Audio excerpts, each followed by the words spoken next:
Good morning, everyone, and welcome to the Society's 2022 Annual General Meeting. What a lovely sound it was to hear you all chatting then, and I'm so delighted to see you here in the room. I'd like to take this opportunity to welcome members and thank you for making the time to join us, both in the room and online. I'm Helen Wiseman, your Society's President, and it's my great pleasure to meet with you all this Saturday morning after 2 years of just being online. As you all know, this year's formal AGM is our first meeting, which we are holding in person and online. So we are live streaming to allow members who have not been able to come here today to log on and contribute to the meeting as if they were here in person. So I'd like to welcome all online members and thank you for their patience whilst waiting for this lot to calm down. I can let you know that we have a significant number of members attending in person and over 100 logged online, so we are quorate and good to go. So if I can make a few introductions, with me here are Vivian Woodell and Heather Richardson, your Vice Presidents, together with Phil Ponsonby, the Society's Group Chief Executive, and Edward Parker, the Society's Secretary and Head of Governance. I'd also like to introduce your elected representatives here in the room today, perhaps if they could stand up as I call them. So I could introduce the Board of Directors. Stand up. Don't be shy. Yeah. Thank you. The members of the Member Engagement Committee. Thank you. And finally, the Executive and Senior Management team. Thank you. So they're all wearing badges, so it's easy to spot them. For those of you who are here in person, please go up and talk to them throughout the day. They'll be happy to answer your questions and hear your views. I'd also like to extend a warm welcome to members from the Basilia cooperatives from OCB. The Basilian cooperators are here today. They've been doing a tour of UK cooperatives and have taken this opportunity to come along to our AGM. So I hope you'll extend them a warm welcome to our international colleagues. Bem-vindo.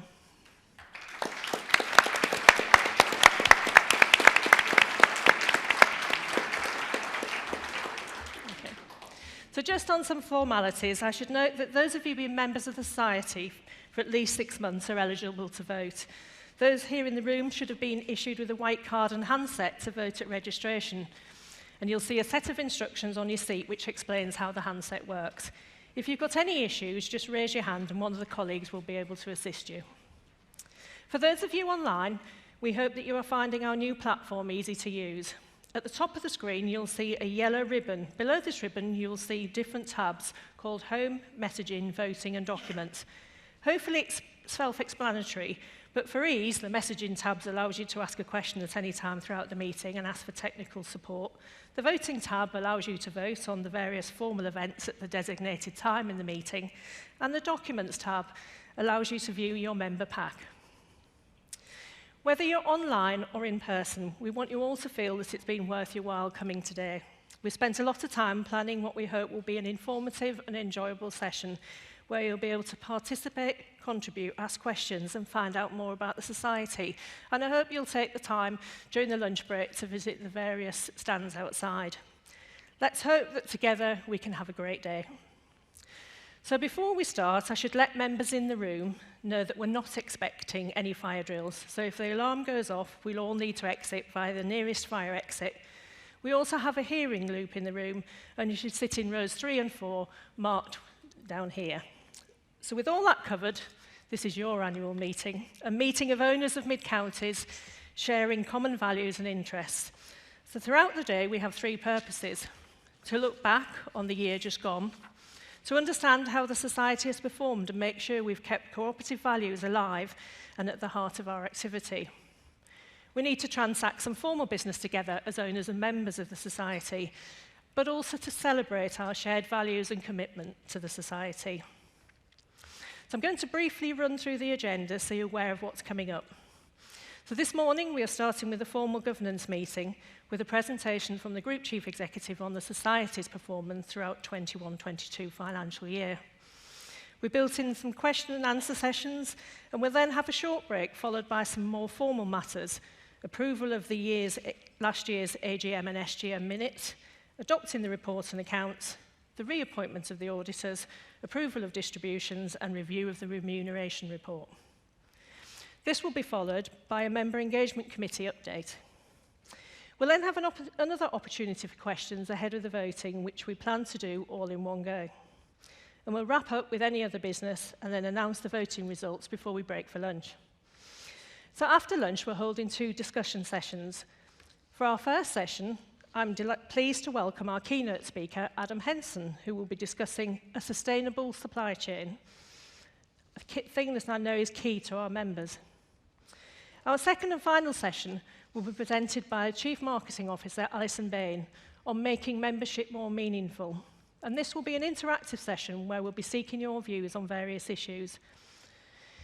So with all that covered, we can move on to the meeting itself. And I'll pass you over to Phil now, who'll be presenting the Chief Executive's update. Thank you.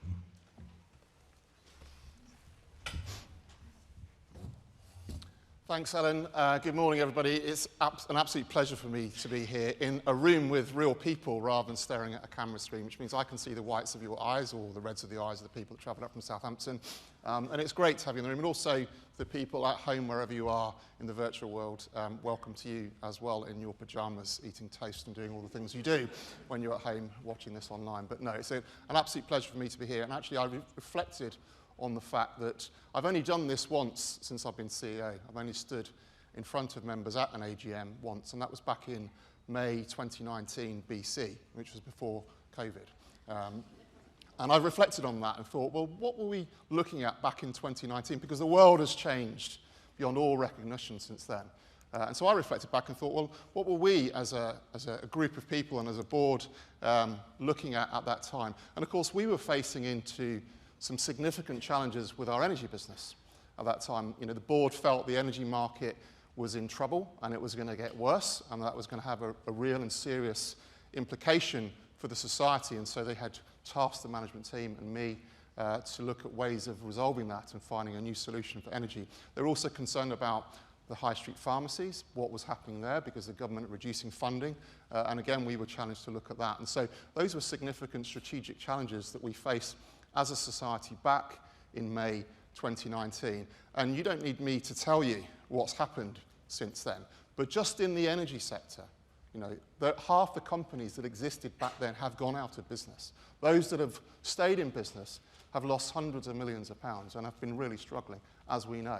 So I think that decision made by the board back in 2019 was it was a difficult decision, but it was a brave one, and it was the right decision for the society. And I think the board have continued to make brave decisions about the future of this organisation through a very difficult period of time. Also, since May 2019, we exited the domestic energy business, as I said. We formed a partnership with Octopus Energy around community energy, and you'll see a bit of this in the film that we'll show in a bit. We sold all of our pharmacy units. We transferred our funeral operations to Central England Co-op and closed the remaining ones. We opened 20 new food stores and 2 new nurseries.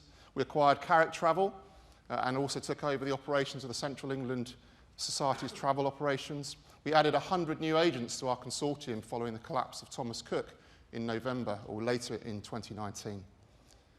We also revamped and expanded our online digital services, which was part of the commitment we were making at that time to say we've got to change the way we do business and be prepared to provide more products online to our members so they can access them regardless of where they live. So those were all the things, or some of the things I would say, that we've done since 2019. It's been a busy 3 years. And of course, whilst all that was going on, we were in the middle of a worldwide pandemic, as you all know, and I don't have to tell you how much upheaval that has meant for everyone's lives across the world. In terms of our businesses, it's been dramatic. It's been very, very difficult and challenging for all of our people operating our businesses. I think they've done a first-class, tremendous job. I couldn't have asked any more of them through that time. But it's been really tough. And actually, we calculate it's probably affected our bottom line in those 2 years by £25 million. That's the effect it's had on the organisation. Okay? So we're still here, though. That's the good thing. And we've got through that. And actually, with everything going on in the world right now and all the concerns and anxieties we have, I'm very positive about the future. Very positive because we have solid businesses now. We have a great foundation to build on, and we have brilliant people working across the organisation. And, as we'll hear later, we've got great members that support us and ask us the right questions and challenge us in the right way. What I'm going to do now is look back at 2021, and I'm going to be a bit lazy, so rather than me standing here and doing a long PowerPoint presentation, it's in a film, or most of it's in a film. I will come back and talk about some of the numbers and some of the salient points, but quite a bit of it's in a film. So please enjoy the film we've put together for you. Thank you. 2021 has been another turbulent year, one that has had a significant effect on us, our loved ones, our colleagues, our members and our society. Let's look back at how together we faced another uncertain COVID year. We continued to serve our customers, members and communities with passion and compassion while delivering solid financial performance. Your Co-op food increased gross sales by 4.5% from pre-pandemic levels.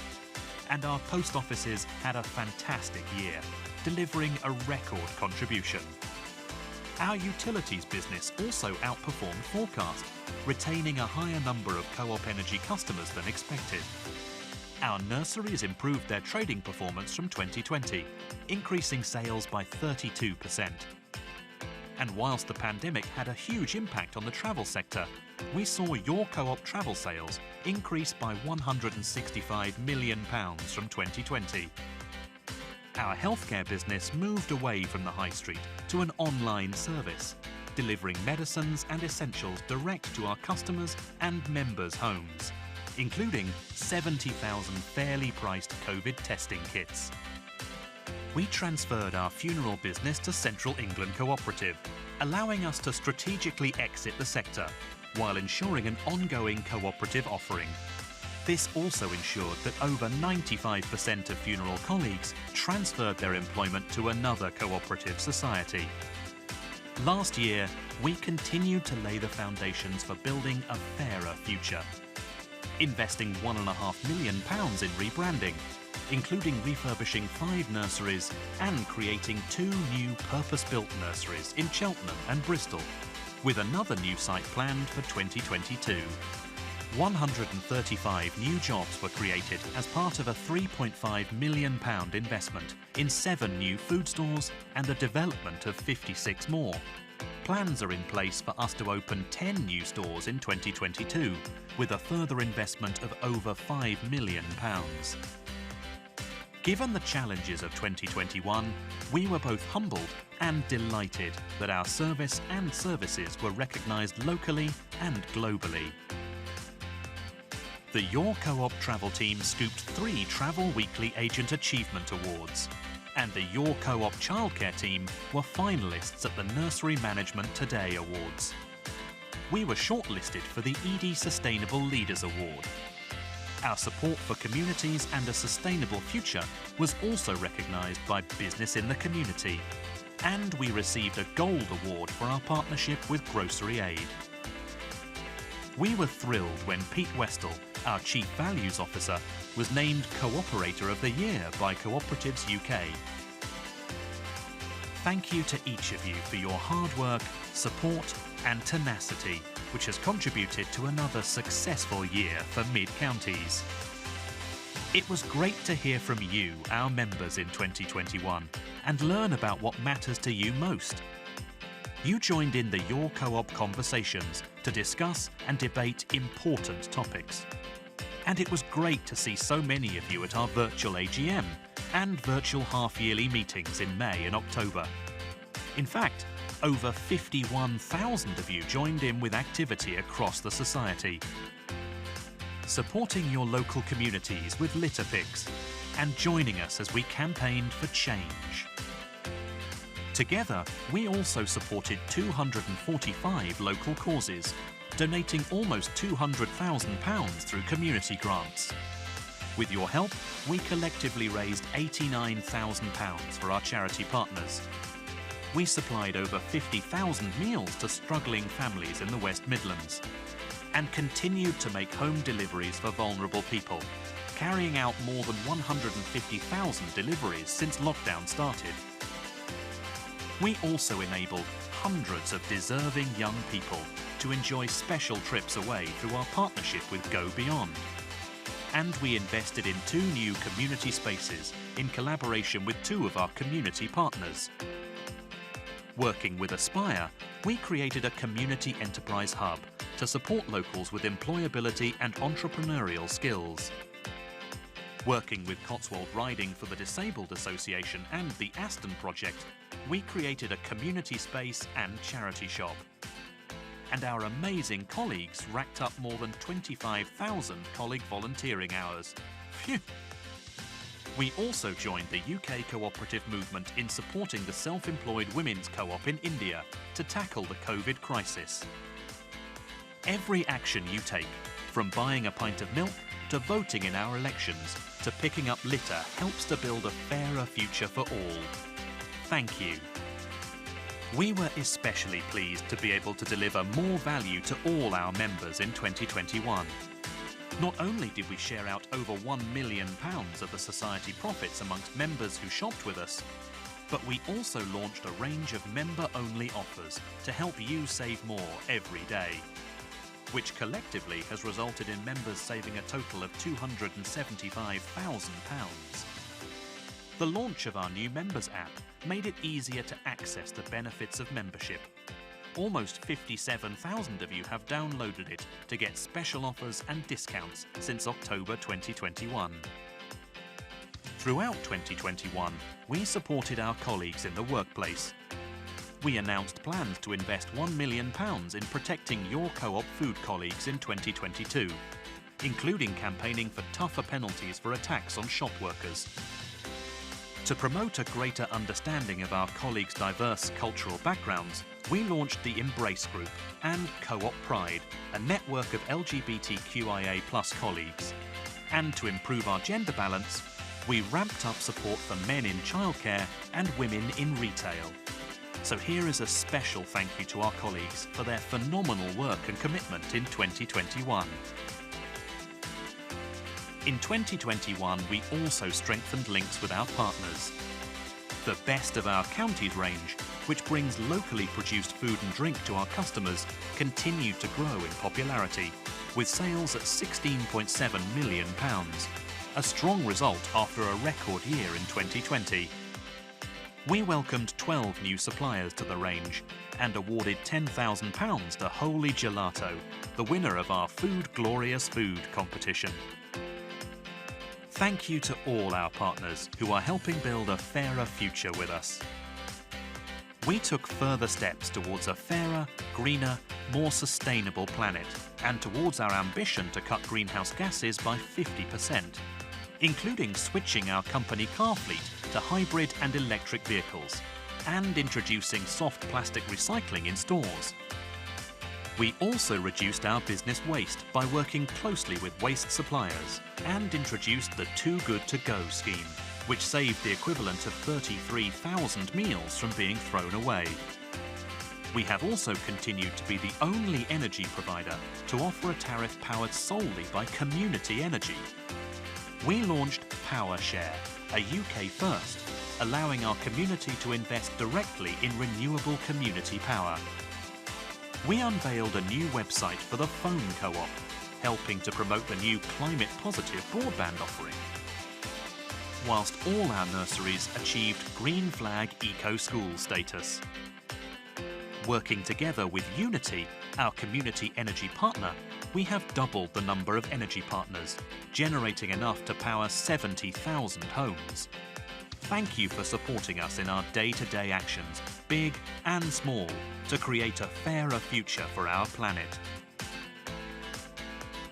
As we face into another uncertain year with the cost of living crisis, labour shortages, supply chain logistics and the war in Ukraine, we would like to take a moment to thank and recognise everyone who has contributed to our society and the positive impact we have made in 2021. We remain focused on doing what we do best in 2022. Working together with our colleagues, customers, members, partners and communities to do all that we can to build a fairer future together. So there you go.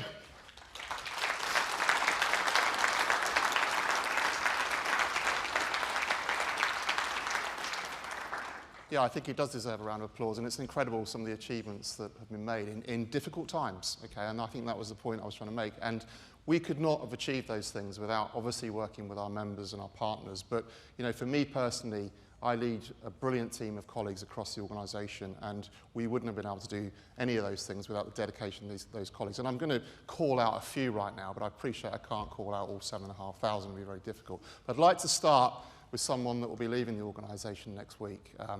Peter Dubois, our Group Chief Financial Officer. He's going to be putting away his calculator and ripping up his spreadsheets after 27 years with the Society. And for me personally, Peter was instrumental in helping us through those difficult days of the energy situation and all the problems that we had, and working with our lenders to ensure that we had a stable platform as we worked through that. And he leaves us in a really, really good shape. And so I'd just like, on behalf of everyone here, Peter, to thank you for your efforts and your work.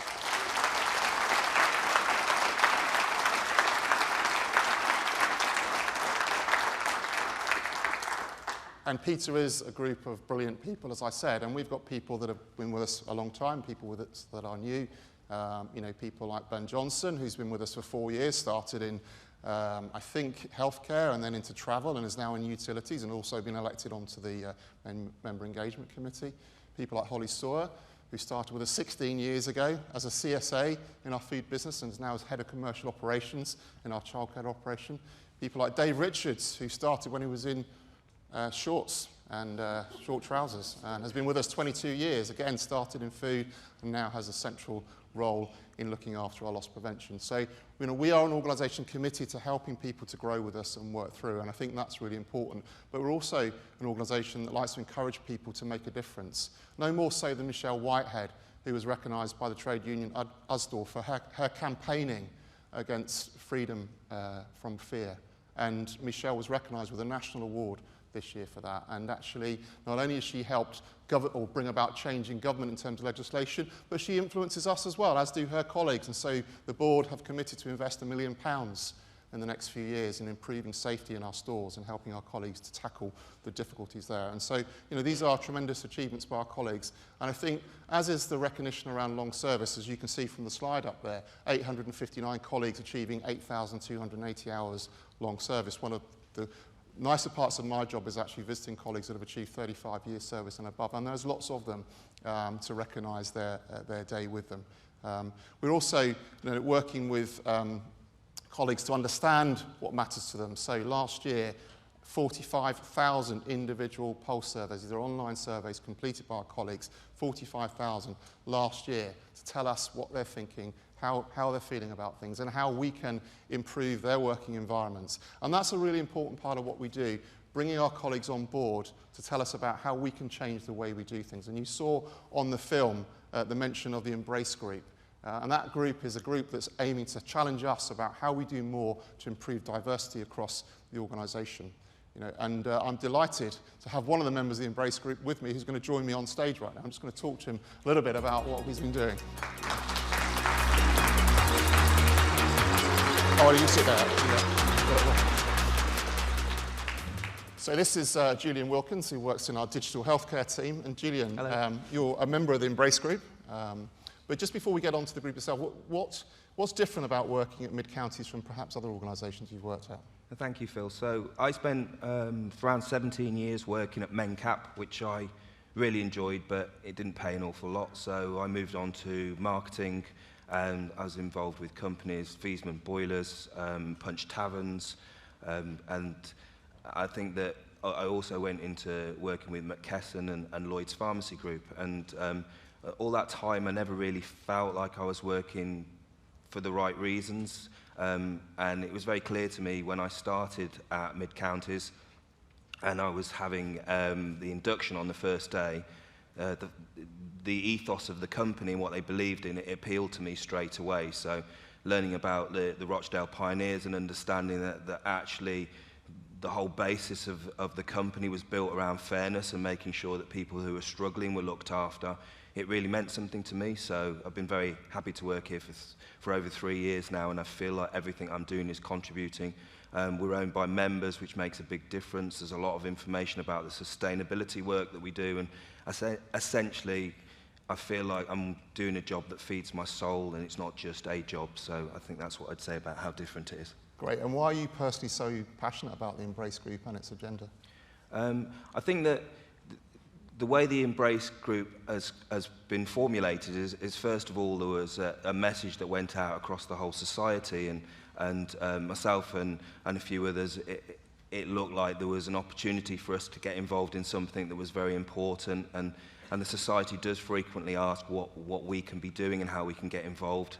So I think that I started around that area, and so when the contact came out and we started to build our group, we started to think about what a difference we could make. And there were some very difficult conversations originally when we were talking about the experiences that we'd had, but when we moved past that and we understood what kind of impact that we could have on the future, I think that we kind of started to identify, well, okay, we can be involved in some real change here. So we sent a survey out to all the colleagues to get a feeling on what it felt like from a diverse perspective, and some of the impact that we got back. There's 21% of our colleagues had experienced some sort of race issue while they were working, and then also that they felt like they wanted somewhere that they could speak to people, and that we should be doing more to celebrate events, diverse or otherwise.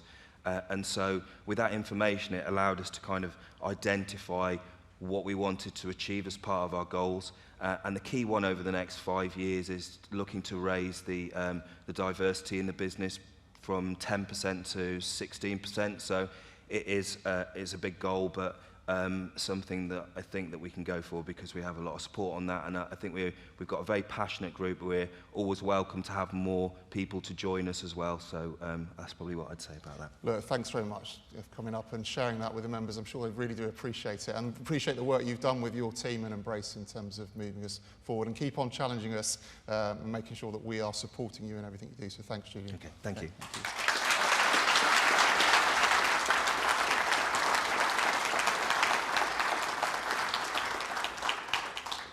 And you know, as an organisation, we're not just looking at the financials, they're obviously really important, but we also look at a wider range of measures to see how we're tracking, and Julian was just talking about one of those particular measures. And we use a thing we call the steering wheel. It's been in the organisation for some time, and that helps us keep track of those non-financial areas as well. And the chart you can see there, which is in the annual report as well in detail and does explain it in a bit of detail. I'm pleased to say that if it's a thumbs up, we've improved on the position last year. If it's a sort of horizontal thumb, we're about the same. And if it's a thumb down, we're not as where we were this time last year. So I think it's important for me just to explain the thumbs down. So let's start with supporting our communities. Unfortunately, last year, our colleagues only volunteered for 25,000 hours in their communities. The year before, it was 27,000. And the reason it was 27,000 the year before is because it included all those home deliveries our colleagues were making through the first lockdown. That's what put the number higher last year. So I still think it's a tremendous achievement in terms of volunteering. And actually, the breadth of the areas in which they're volunteering is the thing that's really important, and that's what we've seen a big change on. Also, in terms of loyal customers, CLI, we've changed the way we measure it. It used to be a customer loyalty index measured over time. Now it's a satisfaction score. That means it's a different measure. That's not an excuse. It's just what it is. However, I do feel that we probably have seen a downturn, particularly in the second half of last year, in terms of customer satisfaction because of the availability issues we were seeing across the national distribution supply chain in our food business, and I think that's probably would be driving that. We've also seen complaints increase, probably again as a result of that. But what I can tell you is that whilst complaints increase, compliments increased significantly more. In fact, we received 10 times as many compliments last year as we did complaints about our colleagues, and I think that is a tremendous record for them. Over 30,000 compliments received. And then finally, working safely. And actually, we had a 16% increase in accidents last year, mainly down to the little people that run around in our nurseries, because obviously the nurseries were closed for a good part of 2020, and therefore we saw an increase last year, which you'd expect to happen. So that's a bit of an explanation in terms of steering wheel. Let's just talk now about the financials if we can. You'll see these numbers in the annual report. Our gross sales were up overall last year. that was driven by the travel business that saw a partial return to its performance, an increase of sales of £168 million. Not where we want it to be. It should be about £500 million. the travel business. I think it will be this year. No pressure on Sarah, sat down there, who now leads it, but I think it's absolutely going in the right direction. But it saw a big increase last year. Food was down on the year before, and that's because back in 2020, we were all stocking up in the first lockdown. Pubs, restaurants were closed right through until the summer, and of course our food business had the benefit of that in 2020. Also, you can see in the other groups there a slight downturn. That's to do with the pharmacy, the high street pharmacies that were there back in 2020 that weren't there in 2021. And then how that follows through into the profit. So operating profit overall down, but it's still a positive profit position. In food, it's down because of that sales decline. Travel, actually, the performance was much better, although it was still a loss, but it was half the loss it was the year before. And our other groups, there's childcare, healthcare, utilities, all made a positive profit contribution. And I think that's a really, really important point. These are stable businesses that are growing with us. And what I would also say, when you look at the numbers from 2020, it included the benefit of a one-off insurance that we had as business interruption. We'd taken that insurance out before the pandemic, and that paid out £5 million in 2020. Now, you won't be surprised to know no one would give us the same insurance in 2021, but it obviously did flatter the result in 2020, and actually, if you look at the numbers, what you will see, the pink sort of salmony-coloured orange bar is what the profit would have been in 2020 had we not had that insurance, and so this year would have been an improvement on that in underlying terms. And actually, you know, those numbers don't include the businesses we've discontinued, so energy or funeral or those sorts of areas. They are just the businesses we're running now. If you add the businesses back in that we've discontinued, and you look over the 5-year period, what you can see there is the trajectory the society was on up until 2019 because of the energy business, with profit declining, and then in 2019 falling into a loss, a significant loss as a result of it. And then as we came out of that, the improved position in 2020, and obviously a positive position in 2021 as well. So I think that point about stability in our businesses now and the platform we have to build on is a really important point. And you can see that in the balance sheet as well, where our net assets have improved again for the 3rd year in a row, from 99 million to 111 million. Just to explain a few of those movements, the movements in fixed assets and long-time liabilities, that's as a result of the funeral bonds that we were holding on our balance sheet transferring to Central England Co-op, so the asset and the liabilities transferred as part of that. And then finally, just the movement on the pension liability, which you can see has improved on the position it was a year ago. And the society continues every year to invest into that pension fund. I think it's £8 million a year now, if I'm right, that we're investing as part of supporting that pension fund. And the point about net assets is important because it's something we want to continue to look to grow. You can see there that bar in 18-19 was when we had the energy business. A good chunk of that asset was intangible. It was things like goodwill on businesses such as Flow Energy or on operating systems. What we're now looking at is more tangible assets in terms of the businesses that we run, and we're looking to improve that position over time as we go forward. And this is really important for us in terms of how we measure the society and its performance and how the board look at it, as is debt. And you know, with everything that was going on in the last few years and all the challenges we had and all the losses in terms of the 25 million in the pandemic, you might have expected our debt position to worsen, but actually it's improved. And actually, at the end of this financial year, it was the best position it's been in 5 years. And we've done that in the background of all the challenges we've had. We've also opened new stores and we've also opened new nurseries. So it's been a careful and prudent approach by the board to ensure the society is in a stable position, and we'll continue to do that. And that allows us to invest in things like new stores, 7 last year, 5 already opened this year, another 5 planned this year, 2 new nurseries opened at the end of last year, another 1 opening this year, and a pipeline of 20 new food stores and 8 new nurseries, all in play. These are sites that will open, and they're in play. And we can only open those through that careful management of debt and investing in the right way. And that includes investing in digital services, such as you've saw in the film, whether that's helping our members live a more carbon-friendly lifestyle through Fairphone or through green broadband, whether it's helping them in their homes with telecare and services through our healthcare business, or whether it's actually helping them with food through things like click and collect, and we've been piloting that through our food stores, focusing on local products, and also by improving our travel business online. It's got a great bricks and mortar business, but we need to do better online. We need to give more members more access to that service. And partly also is to allow us to continue to invest in community, and you saw a lot of the stuff we were doing in terms of investing in our communities, working with partners, whether that's in home deliveries, whether it's in meals services, etc., working with partners that really understand us and want to work with us. Yeah, and there's no better example of a partner that works with us than Rosie Guinday from Miss Macaroon, or AKA Miss Macaroon. And I'm just going to invite Rosie up onto the stage now, if I can, and just talk to her a bit.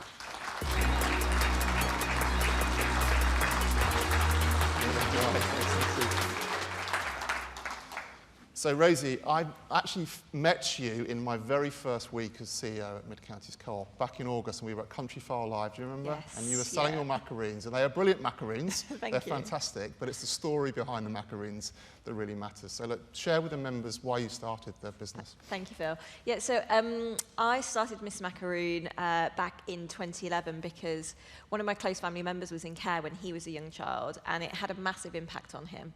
He wanted to be a doctor, and he was bright enough to be one as well, but he had moved around schools. He'd had about 8 different schools, and he never got to get the GCSE grades that he wanted to. So he never got to go to university until he was in his late 40s. So for me, I could see the impact that it had on him throughout his life, and I wanted to provide opportunities for young people who had been in similar situations. So throughout my career, I kind of set up my first business, which was a vegan and vegetarian restaurant and art space, while abroad, and provided training for young people over there, and thought this is exactly what I want to do. Came back and trained properly and came up with the idea for macaroons because I became obsessed with macaroons and just thought this is the perfect way to support young people into work, because there's a really simple part of the macaroons, the ganache or the buttercream, that they can come into a kitchen when they've never worked before and create something really beautiful and have that sense of achievement and pride. And it's the impact on young people that really inspires you. And I know when I visited your facility as well, I've met some of them, and I know what it means to them. So, you know, what does it mean to them in your terms? Yeah, absolutely. So through the Macaroons That Make a Difference training course, what we do is work in a strengths-based way. So what we're doing is giving them opportunities to just reset all of the negative things that they've heard about themselves. So we give them opportunities to build skills like team leading, communication skills, just really the kind of things that you would never get an opportunity to do in a normal workplace in a really safe space. We have lots of support. They have buddies they work with, but we also have a psychotherapist and counsellor that does welcome to work sessions and provides therapy sessions as well. So it's really about just overcoming all of those barriers that they've got in their minds because everybody's told them that they're a failure. And how has Mid-Counties Co-op helped you in that respect? It's been incredibly helpful. So we first launched back in 2018, I think it was, and it was in the Bourton on the Water store in Chipping Norton store, and since then we've extended out to I think 5 more stores. But within that time, through the sales of the macaroons, Mid-Counties have actually paid for 214 hours for young people to join the programme. And, you know, the impact of that isn't just coming onto the course, it's the 6 months of one-to-one mentoring afterwards, and it's actually the paid employment as well. So, you know, we have people that finish the programme, and if they need that additional support, and they're going to find it difficult to go out into mainstream industry, then we actually employ them either within our office doing business admin or marketing, in our kitchen being a kitchen assistant, or in either one of our 2 stores as a retail assistant. And that's incredibly important because it's where they get to put all of the theory into practice, you know, working alongside professionals, you know, serving customers and being face to face, and that's really where the pride comes in, where they've, you know, performed as professionals. It's an incredible achievement for them. Well, I mean, we're delighted to work with you, and long may it continue. And I've been completely impressed with all the work you've done, and I know it has a massive impact on young people's lives. So well done, and thank you. Thank you. Thanks so much.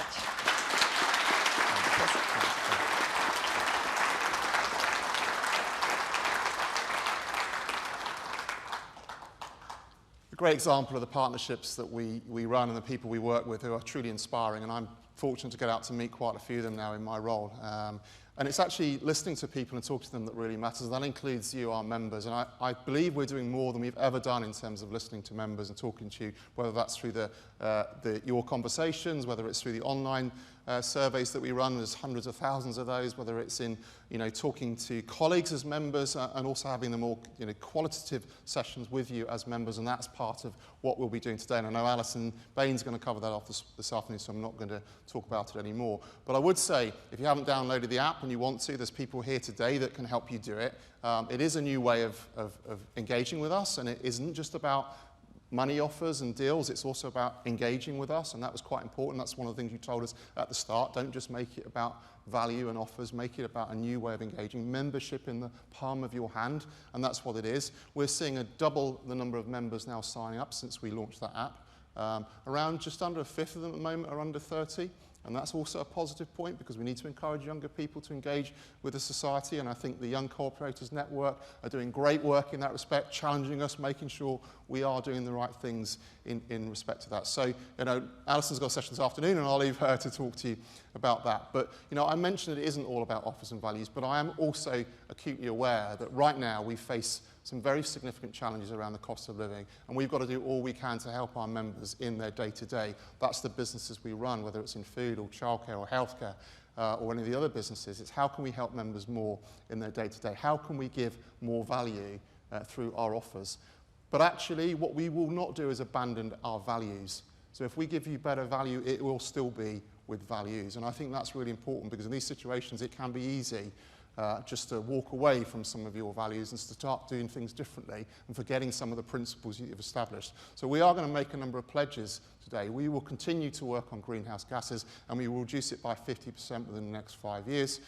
We will support the creation of 50 new cooperatives, help spread the cooperative word. It's great to have the Brazilian cooperative movement here today, but here in the UK, we can do more of that.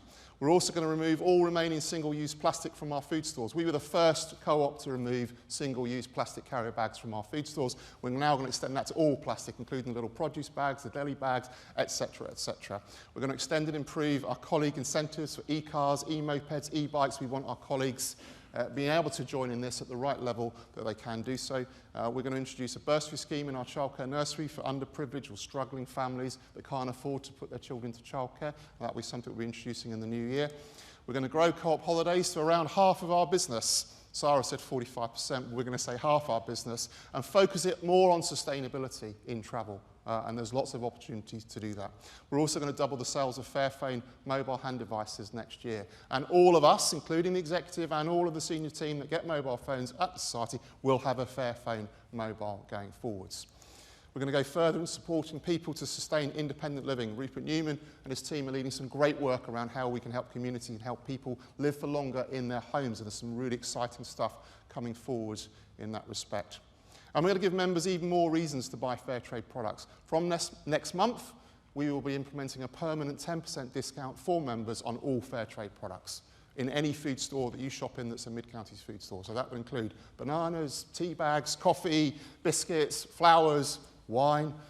You will get a permanent 10% on. That will stay in place for at least the remainder of this year to help you at this time of need, but also to help encourage members to shop fair trade, which we think is still very, very important. And finally, we will commit to continue to pay our colleagues at a higher rate than the government's national living wage. Whatever that is announced next year, we will pay more than it to our colleagues. And I think that's a commitment we should be prepared to make. So, whilst we are going to look at value, we're not going to lose sight of our values, and we are going to work with you to build a better and fairer future for all of us. So thanks very much. Thank you.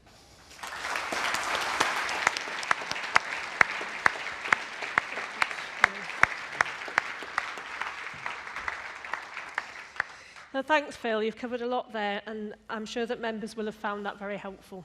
From the board's perspective, I would like to echo the comments regarding our amazing colleagues. And whilst we have the opportunity here today, I'd like the fellow directors and members to show their appreciation for all the efforts that our colleagues have provided. Thank you.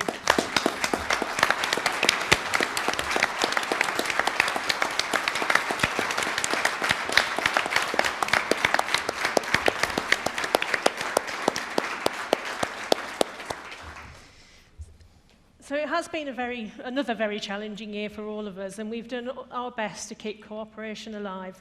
And despite the immediate issues, we're looking ahead, and Phil's described some of the things that are going to happen over the coming years.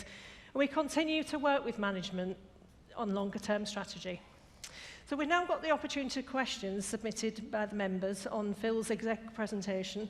We'll do our best to cover off as many as we can in the time available. And I'll start by taking questions from members in the room, and then I'm going to pass to Vivian, who will take the online questions. And the baton will then come back to me, so we'll alternate us through the session. Those that we don't have time to answer, we'll respond to in a consolidated way in the next few weeks. And we'll also do that with the pre-submitted questions that have come in over the last few weeks. So just as a reminder to those of you online, you can ask a question using the messaging tab. Okay. So now it's open to you. Does anyone wish to ask a question? Okay, if you could just wait and the microphone will come to you.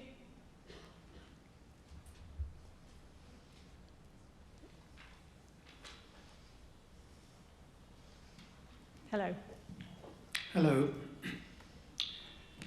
Well, it is really nice to see that the CEO of Co-op paints such a wonderful, rosy picture of everything. He touched on the some of the deficiencies of the complaints and all that. But until and unless you actually start addressing the internal problems that cause the bigger problems, you're not going to get anywhere. Co-op energy is the case that I'm talking about.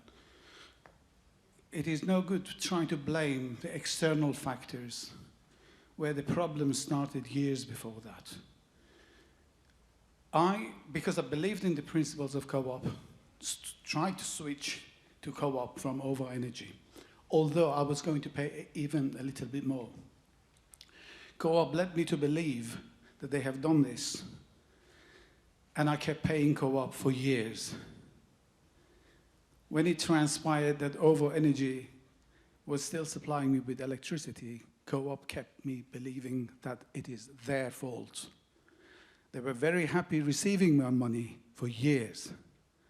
And then finally, when they admitted that it was their mistake that the transfer wasn't done properly, by which time I was in debt to a tune of almost £5,000, and Co-op was not going to do anything about it. When I complained and complained and complained, despite the fact that they admitted that they had caused the mistake, they offered me a compensation, £30. And to this day, now that the energy has been transferred to Octopus, they are haunting me, threatening me, and I've supplied all the evidence. All I did was that every month I paid full cost of my energy. It went to Co-op, it didn't go to the right place. Co-op made a mistake, now they're not going to do anything to put it right. I've come here today because I didn't know what else to do. Shall I go to the radio for you and yours, go to the press? I've come here to see what are you going to do about it. Okay, so let's see if we can fix it for you first. I mean, I'm not aware, obviously, of your particular situation. We've exited the energy business back in 2019, and as you rightly said, we transferred all of our customer books over to Octopus Energy. However, it sounds that your problem existed before that transfer of the books over to Octopus Energy. So I have colleagues here today that have more knowledge about the energy business from then and how we were doing things, and perhaps can take your details after the formal meeting, and we can look into that for you. And I'll give you my commitment that we will look into it for you, and we will respond accordingly if that's okay with you. Okay, thank you. Thank you. Thank you. Any other questions on the floor here at this moment? We've got one gentleman in the middle, microphone coming. Thank you, Madam Chairman.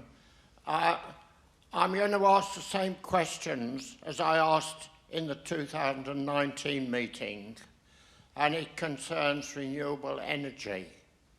The first one is, can you give me a report on what is happening with tidal energy? Has there been any movement? Yeah, I mean, we, as part of our community energy portfolio, we have 200 power purchase agreements now. Back in 2019, we had about 60, I think. So we've significantly increased those. Some of those are in hydro generation of energy, not tidal, they're river-based ones. But I do know that I've got some colleagues here who will be delighted to talk to you about tidal. Lizzie here is nodding her head. She knows much more about this than I do, so it is a great subject to talk about, and I'll make sure that Lizzie picks up with you straight after the meeting and talks to you about it, if that's okay.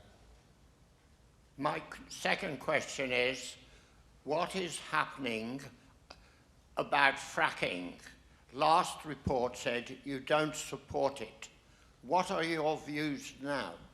Well, I mean, obviously government policy at the moment is not to proceed with fracking at this time. So it's not something we are taking any or paying any attention to right now. We're not seeing it as a source of energy supply within our relationship. And again, I'll need to ask Lizzie just to confirm whether or not, I'm pretty sure Octopus aren't. No, she's shaking her head. So there's no intention as far as Mid-Counties Co-op is concerned or our partners Octopus at this time to do anything with fracking. Thank you. Okay. So Vivian, I'm going to come to you now for questions online. Thank you. Well, the first question is from David Blackman, and his question is about a branch in Oxford. Why is the Summertown branch going to be closed? He says this is very disturbing following the threat to the Headington branch. Were no lower rent properties available in the area? Summertown branch, which is in Oxford, is a former supermarket. I think when it was probably originally opened, it was probably one of the only supermarkets in that part of Oxford. It's one of the stores that formed part of a review that was completed by management and agreed with the board that identified a small number of sites that don't fit that long-term strategic plan. And what I mean by that is they're not of a size or in a location that means they'll be viable for the longer term. Now, there are things we can do with sites, and we've continued to do. In the case of Summertown specifically, the lease was up. We were trying very hard with the landlord to reduce the size of the lease and reduce the quantum, because clearly the world's changed and visits to high street have reduced, and this particular store's on a high street. But we were unable to do that, and as a result of it, we had no choice but to announce the closure of it, because it's not a store we own. We don't own the freehold, and if the landlord's not prepared to renew the lease at a value which makes the store viable for the long term, then that's the only option we have. And of course, the board have to make decisions on behalf of the whole membership, and actually running shops at a loss for long term, so re-signing a lease for 20 years in the knowledge the store will lose money wouldn't have been the right thing to do. We are committed to the area, the location. If we can find an alternative site at a better lease position, then we will open there. And of course, we are opening new stores, as you saw in the video, across all of our trading areas. But they've got to be the right stores in the right locations for the longer term. Thank you. The second question comes from Richard Bickle, and he asks, on the balance sheet, I see that the value of assets held for sale has increased from £17.5 million to £19 million. How confident are you that these assets will be sold during the current financial year and that they will realise at least their book value? We, as part of the deleveraging of debt and as part of that strategic outlook and looking at what we call non-strategic assets, the sites that we are not looking at for the longer term, then those are the locations of the sites that are put up for sale. Sometimes they're non-trading sites, so residential properties, for example, or sites that we no longer have use of, former buildings or office buildings. But there are also sites that we do own which we believe have not got a long-term trading future. We're very careful with that. So when we list them for sale and we list them as assets for sale, we're very careful that we believe we can sell that asset and we will realise the book value. Sometimes it swings and roundabouts. Sometimes you realise quite a bit more than the book value. Sometimes it falls just below. I think on an ongoing running basis, I think we're positive to book value on the assets we've dealt with, and so we're confident about those that are listed in the year ahead. Thank you. Well, we have a question from David Griffiths. The branch in Gorse Hill, Swindon is closing, and the branch has a post office in it. This branch is one of the only food outlets in the area and is used by a lot of residents who are more senior in years and have mobility problems. Is another store going to be opened in the area if one can be found? So Gorse Hill is another one of those sites that I was referring to just now, and we have quite a lot of sites in Swindon. Obviously, Gorse Hill is the one site that we're looking to exit again because of the lease situation there. The lease is up for renewal. We are opening 2 new sites in Swindon later this year, not in Gorse Hill, but in Swindon. And we do have nearby stores to Gorse Hill, I think there's a store less than a mile away that also has a post office. But I do recognise that, you know, for some people and mobility, that becomes a challenge. And we're taking our time with it. We're trying to work with the post office to find alternative operators to take on the post office, because we do recognise what an important service that is. And even though we have nearby stores that have post offices, people that don't want to travel that mile or so, if there is a retailer or an operator in the Gorse Hill area that's prepared to take on the post office, we will work with them to achieve that, because the post office, the decision is a matter for the post office, not for us. Thank you. We've got one question that's come in anonymously. What are you doing to help the situation in Ukraine? Along with all the co-ops in the UK, we're working to help people in Ukraine. I mean, it's an awful situation. It's not, these things are never easy to deal with. And, you know, very early on, you know, we contacted the authorities we work with, particularly in Oxford and Walsall, to say, you know, if you are bringing in refugees, we do have job opportunities for them. We will work with you to give those, and those job opportunities are there, and we've still got them there, and it's just getting through some of the bureaucracy that exists in terms of making that happen. So that's one of the things we're doing. In addition to that, we have donated and supported financially through the national co-op movement in terms of that approach to support people in Ukraine. And we also removed from sale the Russian vodka. That was the only product, I think, that had any links to any of the Russian oligarchs. And so that's the work we've done so far. And I can actually add to that as well. I serve on the Board of Cooperatives UK, and as part of that, on the International Cooperative Working Group that coordinates our work. And nationally, the co-op movement has raised over £1 million for the Disaster Emergencies Committee, and we're also forming close relationships with the co-op movement in Ukraine and looking at ways that we can support them directly to keep their organisations going and to help with rebuilding when this tragic situation comes to an end. I'm going to hand back to Helen now, who's going to take questions from the floor. Thanks, Vivian. Is there anybody else in the room who wished to ask a question? Just one here, a couple coming up. Yeah. Thank you very much, and good morning. We are members of Midland counties. We formerly lived in Bicester, in the Oxfordshire area. We now live in North Yorkshire. Is there an equivalent in North Yorkshire to which we can contribute and be members of? Yeah, so the food stores operated in North Yorkshire are operated by the Co-operative Group, which is obviously the largest cooperative and has stores all across the UK. And so there are co-op food stores in Yorkshire which are operated by the Co-operative Group. They have a separate membership scheme at the moment, so you, in order to use their card, you'd need to apply for their scheme, but you can use your Mid-Counties card to accumulate points in that store.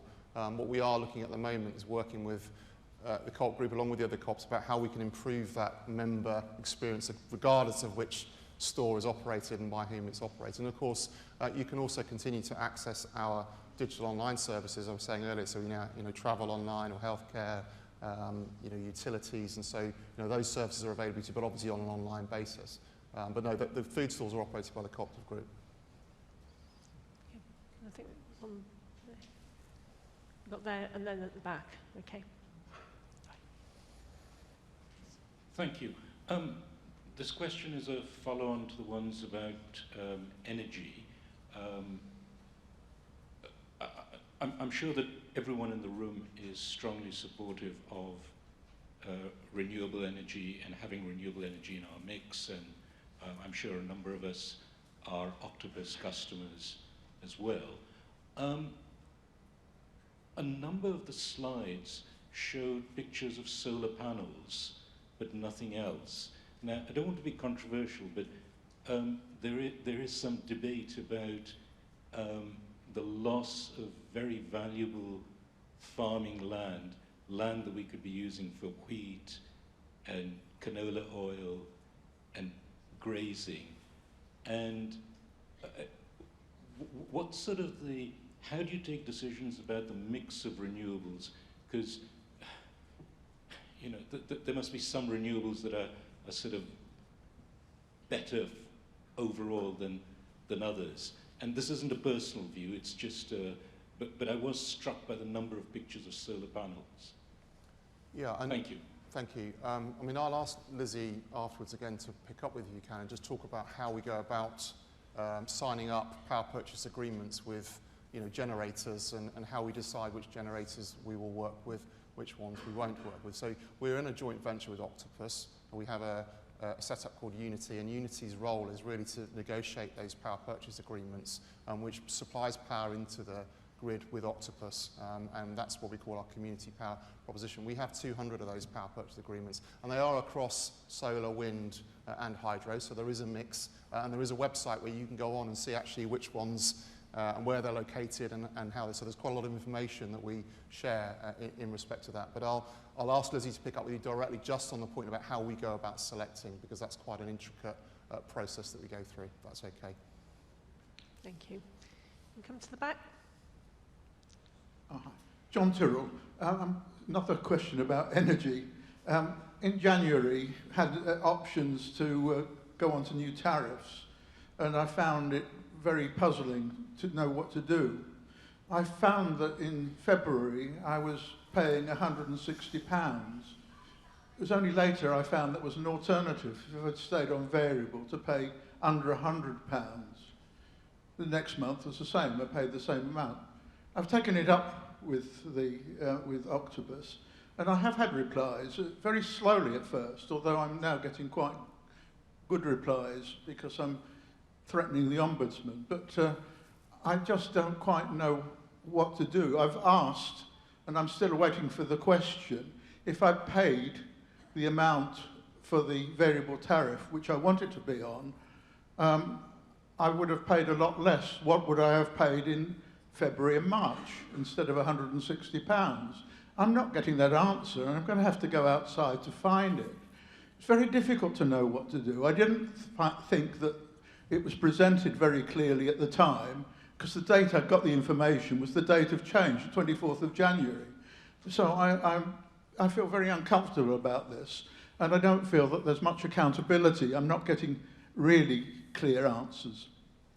Thank you, and I recognise that as customers you have direct relationships with Octopus and you're communicating directly with Octopus, but we do also look out for you in this process, and I think that's quite important. And again, I know Lizzie's going to be busy, but we have got a team here, and they will listen to what you've got to say. It is important that we get this feedback, that we can feed back to Octopus, and also help you to understand that bill. And certainly, our advice right now is no one should be switching to a fixed tariff or a fixed tariff, stay on a variable tariff because of the way the market is, and I know that that's the case. So Lizzie will pick that up with you if she can, and just get the details from you in terms of the problem you've got and follow that up for you after this meeting.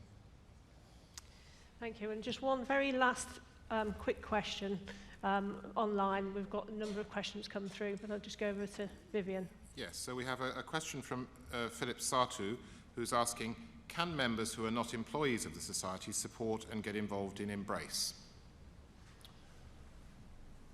Well, it's been set up as a colleague group, but I'm looking at Claire, our Chief HR Officer, because why wouldn't we? I mean, I don't think members who aren't colleagues are involved in the group at the moment directly, but there's no reason why they... We're in the initial phases of set up at the moment, and we want to include allyship in that group.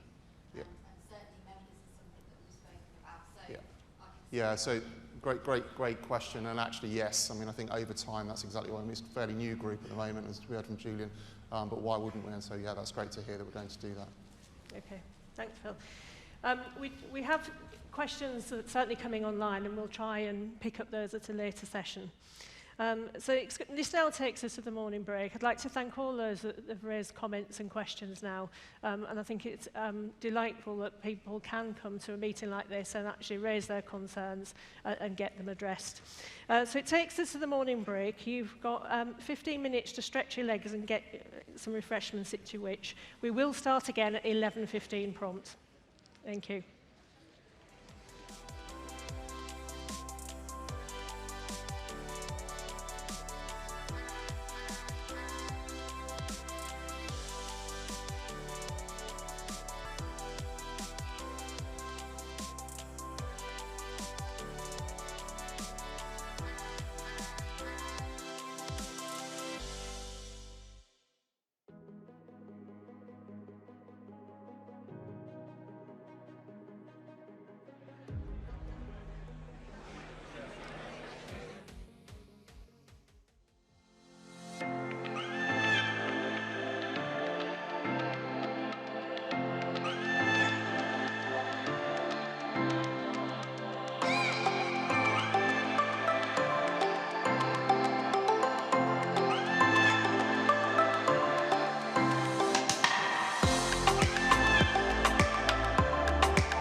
Thank you, members. I hope you enjoyed the break. We now come to some of the more formal parts of the meeting, the minutes from last year, the adoption of our annual reports and accounts, reappointment of the auditors, our proposed distributions, and review of the remuneration report. We'll also be presenting a member engagement committee update, followed by another opportunity for questions on those items before we move to a vote on all the formal items in one go.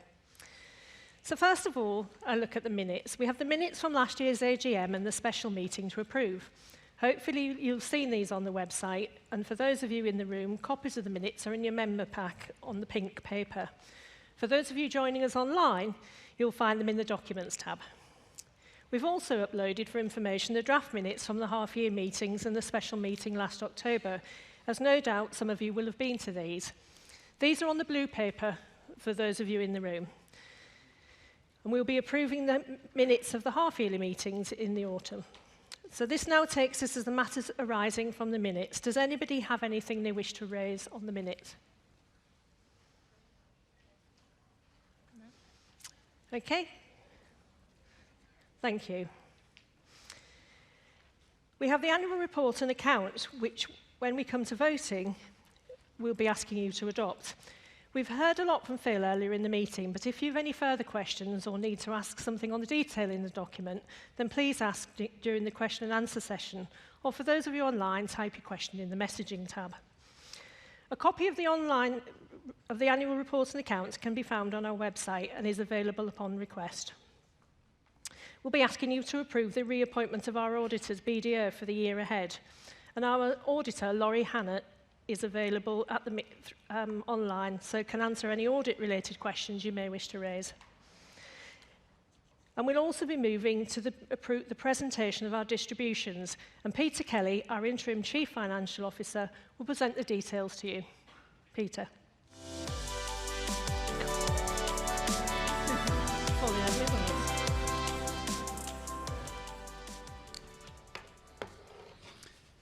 Good morning. It's my pleasure to present your board's recommended distributions for your approval. I'll run through the detail of the proposal shortly, and then there'll be an opportunity for any questions prior to the voting a little bit later. There are six elements of distributions that members need to approve. These are on the slide and comprise, first, membership development. This is the support provided to develop membership and to allow members to effectively engage with the society. Second is our funding and support of our regional communities and charities. Third is the contribution towards the support and development of young people. Fourth, in support of the promotion of the cooperative model. Fifth is our campaigns fund, which comprises donations to local and national campaigns. Finally, our colleague dividend, recognising the contribution of colleague members. Before I proceed, it should be noted at this point that for prudence, and given the uncertain economic environment, your board has taken the decision to defer the recommendation for the share of profits distribution until later in the year at the Society's half-year meetings in October. This is in line with the position approved by members for the last 2 years and will still afford the opportunity to make the distribution within the traditional timescale, subject to members' approval. I'll now talk through each element in turn. So, membership development. This slide provides the breakdown of expenditure to be approved. You will note it covers all aspects of membership engagement, recruitment and communication, including the production and distribution of membership materials, the hosting of online, streaming and physical events, including the successful Your Co-op Conversation programme and the provision of colleagues to support these events. The Member Engagement Committee plays a full part in monitoring and reviewing these activities on behalf of the board and members. The proposed distribution expenditure for the year is £914,000, although with unutilised amounts available from last year, the requested approval is for £556,000. Next, we have community support. Again, this slide provides the breakdown of the distribution relating to community support. This provides support to our regional communities and activities, helps over 100 charities, including Mind, and facilitates great work we and our partners do, some of which was touched upon by Phil earlier today. The proposal to be approved is for £266,000. The third area is developing young people. This concentrates on our work with Young Co-operators Network to encourage young members to engage with your society and to develop tomorrow's co-operators. Within the education environment, we've supported younger people with online access and other assistance during the pandemic. The proposal for a distribution of £92,000, although there's a small brought forward unutilised balance, and so the amount for approval is £88,000. Our fourth distribution proposal is for cooperative development. Please note the specific organisations to whom we provide financial support. Cooperative Futures, who work with existing or new co-ops to help them expand and develop. Co-ops UK, this is the apex body that promotes cooperation within the United Kingdom. International Cooperative Alliance is a worldwide body for co-ops who represent organisations in 110 countries throughout the world and effectively give a voice to over 1 billion members. And then others. The remaining balance is to be utilised at the discretion of your board. The proposal is for a distribution of £285,000. Fifth, we have our campaigns fund. Members will recall that the Campaigns Fund is open to applications from any political organisation active within the society's core trading area whose aims are sympathetic to society and the cooperative model. This includes the support of the Co-op Party, amounting to £33,000, and local co-op councils in Oxford, Swindon and Gloucester and Central Midlands, amounting to £12,000. In addition, organisations can apply for support through an open application process, and the next round of applications will open in September 2022. The board recommends a distribution of £60,000 for this purpose. And finally, colleague dividend. Members will know it's been our practice to make a distribution to colleague members to recognise their contribution to mid-counties. The recommendation is for a distribution of £450,000. The actual amounts that colleagues receive is based on their average hours worked, not their contracted hours, and their length of service. As an example, a colleague with 2 years' service and working over 30 hours will receive around about £60 a week, and that's the typical distribution. In summary, please note the total value of distributions you will shortly be asked to approve is £1.935 million. Thank you, and I'll hand you back to your President. Thank you, Peter. So we now come to the Society's remuneration report. As part of good governance, it's appropriate that members have the opportunity to endorse the Society's remuneration report, which you can find in the annual report and accounts on pages 52 to 67. The report covers the remuneration policies and practice for the Society's directors and its executive management team. The chair of the Remuneration Committee, Matt Lane, is unable to attend today's meeting given a family wedding. So Heather Richardson, one of your vice presidents and member of the Remuneration Committee, will make a few remarks on his behalf. Over to you, Heather. Thank you, Helen, and good morning to our members. So I've just some brief words to introduce the remuneration report, and we'll have time for any questions later. First of all, I'd like to note that the report is very detailed. It follows the best practice disclosure requirements set out by government, and we think that is the right approach, to be as open and transparent as possible on what can be a very sensitive subject. Secondly, it's probably simplest to describe the role of the Remuneration Committee as making sure that the Society's remuneration policy for the executive is fair and equitable in light of our cooperative values and principles. That's the committee's key task. But the committee also has a broader high-level oversight role on the reward strategy for colleagues across the Society. On executive pay, I'd just like to summarise how the policy translates into practice.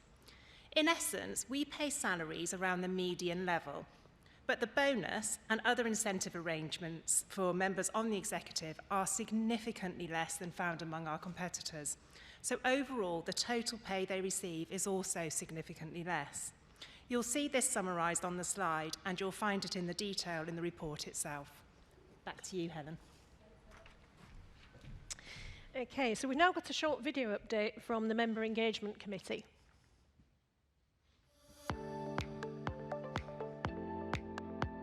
Hello, my name is Chaz and I'm the chair of your Member Engagement Committee. The MEC are a group of elected members that are responsible for influencing and reviewing the member engagement strategy. As a committee of the board, it operates within the strategic policy direction established and accountable to the board. The strategy is set by the board and implemented by the management team. The committee work in partnership with the Society's membership team and the board to deliver its member engagement objectives. We were delighted that in 2021 the Society's rules were changed so that younger members could be directly represented, and the committee is currently made up of 9 elected members, 3 younger members and 2 board representatives, all of whom work closely with our local groups to ensure everyone in our society feels represented. Let's hear from one of those young members. Hi, my name's Aisha D'Angelo and I am the Young Co-operators Network Coordinator.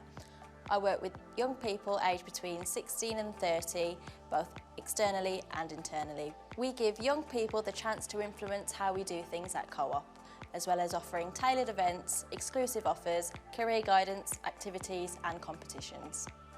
I am delighted to say we had 4 young members appointed onto the Member Engagement Committee last year. Their role is to become the voice of young people and bring fresh insights and forward-thinking ideas which may have not been thought before. They will also help to provide young members with an equal voice to share their thoughts and opinions by reassuring that young people feel represented. Over the past 6 months, we have analysed the way in which we interact with our young members and found new ways to engage. So we have introduced the use of podcasts and jumped onto various social media platforms. We have also introduced more mental health sessions working alongside Paul from Mind and charity partner Walsall Young Carers. We are also now exploring more relevant topics to young people, such as the climate crisis and global recycling, more specifically fast fashion and fast fashion brands and how this can impact our environment. We have encouraged the reintroduction of local face-to-face events and hope to see these successfully launched later in the year, and look forward to having some discussions and debates with you at these. Keep an eye on our webpage and the members newsletter of events coming up both online and those in person to you. Later in the year you will have the opportunity to vote in this year's elections, including the MEC members. We encourage you to take time to use your democratic rights and vote in this year's elections.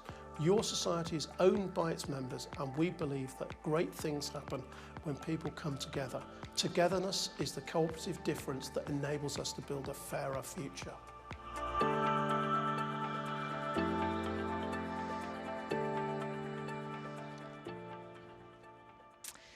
And can I just say thank you to all our Member Engagement Committee representatives for their hard work over the year.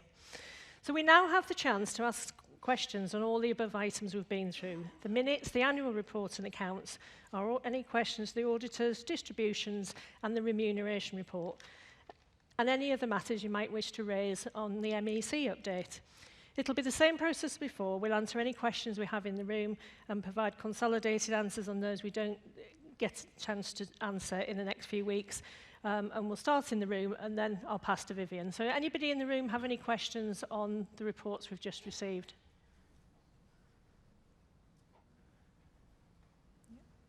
Thank you. Stephen.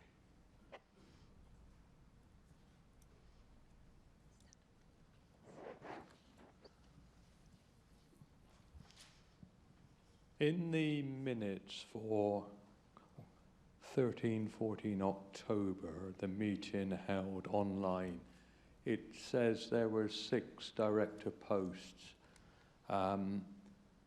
I'm number 6. It says I was elected. As far as I know, there were 5 posts and I was unelected. So I think there's just a typo there to be corrected. Thank you, Stephen. Thank you. Yeah. I'm about to report you for missing the meetings. Any other questions in the room? Okay. And we haven't got any questions online that I can see relating to these items. Okay, so we'll move now on to the voting. So we're going to vote on the items that we've just covered. We've got a quick practice session first to bring everyone up to speed on how the voting system works, and then we'll move to the formal votes. Just as a reminder, only those who've been a member for at least 6 months are eligible to vote, so a small number of you won't be voting today. And I hope that all of you who can vote do take the opportunity to do so. Having your say as a member is such a fundamental part of what being a cooperative society is, and it's all about encouraging members to use their vote. So we don't know how you vote. It's really important that you know that. And please don't hold back. And if you have a technical issue with the system, please either raise your hand if you're in the room, or if you're online, get in touch via the messaging tab. So we're going to move to the first practice vote. You'll see on your screens we're asking, have you attended a Your Co-op conversation? These online events we held during the year on subjects that you, our members, have told us that you would like us to discuss and debate. So here's the voting slide. Those members who are online, you should have received a notification to let you know that the voting is now open. So simply click your answer. Those in the room, please vote using your handset, as noted on the handset screen. So everyone can make their choice and vote now. Okay, voting will be open for 30 seconds.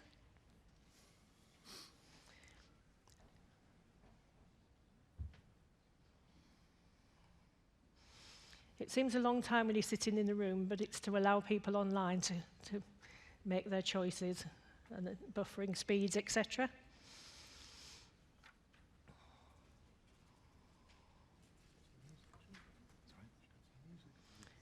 Okay, so we'll be closing the vote in 3, 2, 1 now. Okay, we're just checking. Yep, looks like we've had that. So just to make sure everyone's comfortable with the voting, we'll do a second practice vote. You'll see on your screens that we're asking, would you be interested in joining a bi-monthly litter pick in your local community? Here's the voting slide. Please vote now.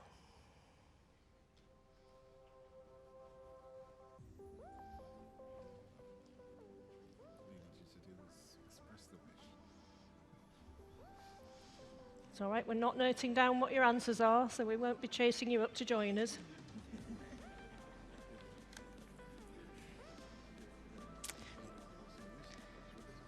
And we're getting ready to close the vote. We're closing the vote in 3, 2, 1, now. Okay, and that seems to have worked as well. So we can see it's worked, so we're going to now move to the vote on all the formal agenda items. The Secretary will confirm the results at the end of the formal meeting. So first of all, to the minutes. On behalf of the Board, I formally propose that the meeting approves the minutes from the 2021 AGM. For those of you in the room, press 1 to vote for, 2 for against, and 3 for abstain. You can simply change your vote at any time by entering your new choice, 1, 2, or 3, and your previous selection will be overwritten. So here's the slide. Please vote now.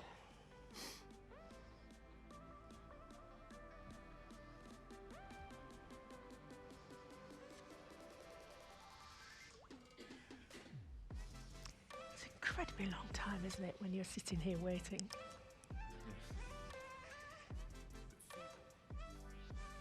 Those at home will have had time to go and get another cup of tea.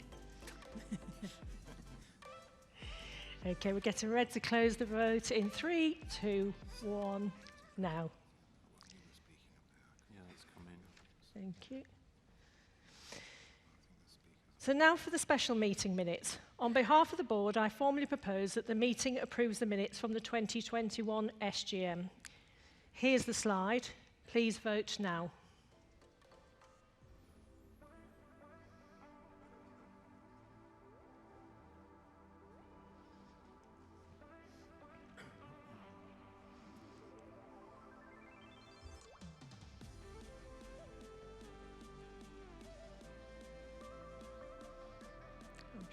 Sure, we'll be catching up with everybody at home now. We're getting ready to close the vote. 3, 2, 1, now. So we turn now to the reappointment of our auditors, BDO. As is standard practice, we need to confirm their appointment for the year ahead. So here's the slide. Please vote now. Here's the Please vote now. Thank you.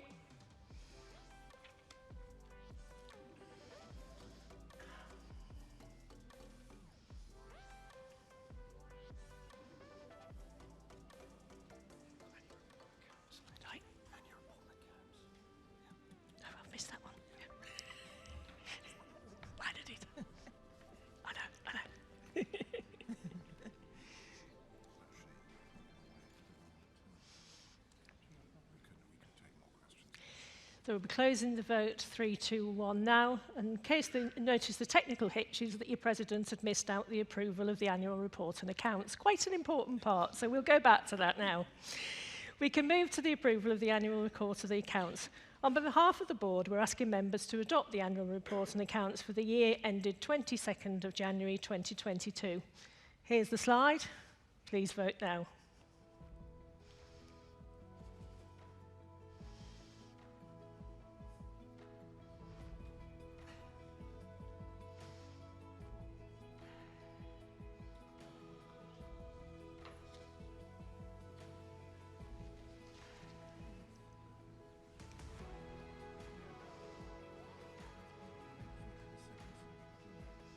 Getting ready to close the vote. We're closing the vote 3, 2, 1 now. Thank you to the tech team for keeping me straight and narrow. So we now move to the distributions. We've grouped our distributions into one vote for ease. And Peter showed us the slide earlier of the summary. So I formally propose a total distribution of £1,935,000. Here's the slide. Please vote now.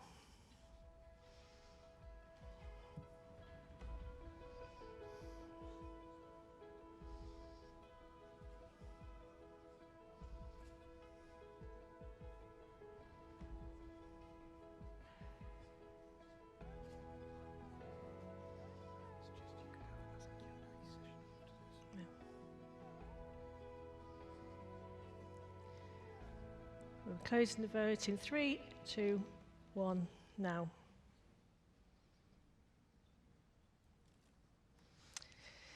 And last but not least, this now brings us to the vote on the remuneration report. As members, you had an advisory vote on the report, so could I ask you please to cast your vote on the remuneration report? Here's the slide. Please vote now.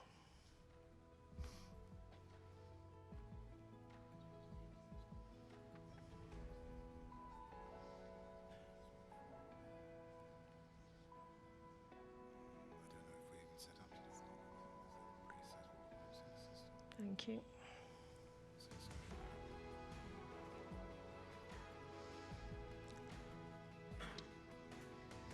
We're getting ready to close the vote.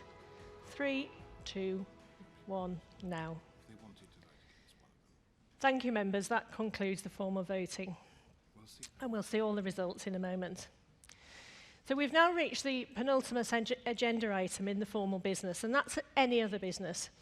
Does anybody have anything to raise? Okay. And then we can take these questions, I think. Just want to do general. Right. Could do a general Q&A. Okay, so I'll go back to the questions that have come in online whilst members in the room have the consideration. Vivian, would you like to cover off some of any other business questions that have been raised? Yes, we have a question from L. Archer, who says, I'm impressed by Mid-Counties Co-op, and I join you from Cornwall. This means I'm unable to participate in your projects and offers. Is there a way you can spread your influence further west? I'm somewhat envious that you're in Cornwall today, I would say, first and foremost. But I think, seriously, we run a lot of different businesses, and obviously the food business has a regional proposition because we operate within a distribution network, and therefore we're careful about where we open food stores and to what extent we can service those food stores. There are obviously Co-op food stores in Cornwall operated by the Co-operative group. I think we've got to do a better job in working with other co-ops as a movement, getting involved in community activities, regardless of which co-op society you're a member of, and I think that's on us, and it's something we've been talking about quite a lot. We need to make it happen. I'd be really disappointed if we were sat here in a year's time still talking about the opportunity to work as a movement rather than individual co-op societies. And I think there's a new CEO at Co-operative UK, and I know that's something she's very keen on doing as well. And so firstly, I would say in food stores we need to work harder at working together as a movement, but we are also developing and expanding our other businesses. So childcare, for example, Cornwall will be on the list of the childcare operation. I'm sure wherever Sally is, she's going, yes, we want a nursery in Cornwall. So there are some of our operations we will look to expand which could get involved, but I think the big opportunity is through the food estate and by actually working with the other cooperatives in a way that we've perhaps not done for some years. We have a question from Trish Graysmith who says, "Hi there, I'm blind, so navigating the online process has proven difficult. Is there any chance of training for further attendance?"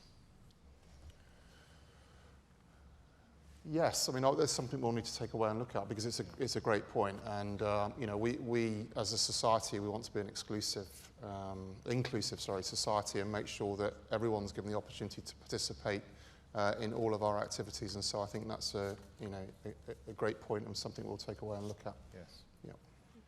And we have a question from Jacob Hayward, who says, "Colleagues in store are facing many difficulties at present in regards to reduced Chronos hours," that's our time recording system, "staff shortages, sickness issues. Is there any plan in place to help in-store colleagues and reduce workload and stress?" I mean, I recognise the difficulties, and certainly I know that Rupert Newman, our Chief Retail Officer, and the team, many of whom are here today, that are, you know, in our stores day in, day out, are hearing the same things. And so this is certainly something we have to do more with.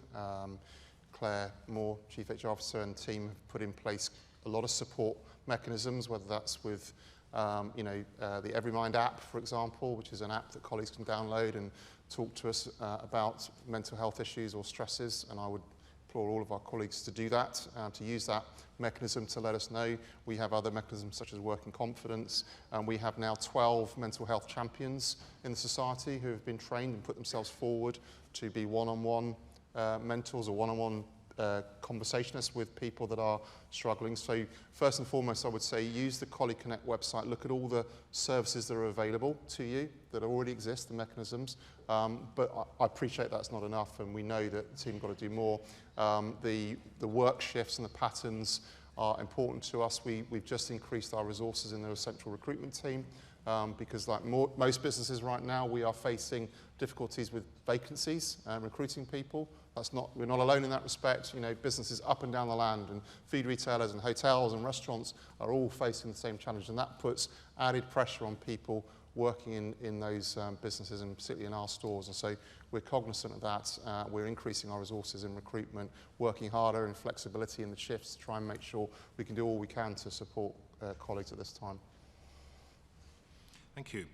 David Griffiths asks, as the Mid-Counties trading area covers a wide part of central and southwest part of the country, would the board consider moving the AGM to perhaps some more central part of the trading area, such as the old Oxford, Swindon and Gloucester area, so that it's fair on all members and they can at least have the opportunity to attend in person a society AGM at least once every few years? I think the simple answer to that is yes, that we review the AGM after the end of every cycle to ensure how it's worked and where best. And clearly, coming out of the pandemic, we've reverted to a place that we've used previously. So, you know, it's something that we will consider. I think we have had difficulty finding venues that are large enough to take our meeting and which have all the other facilities that and attributes that we're looking for. But I think we should take the question back because I think it's a valid one. Thanks, Vivian.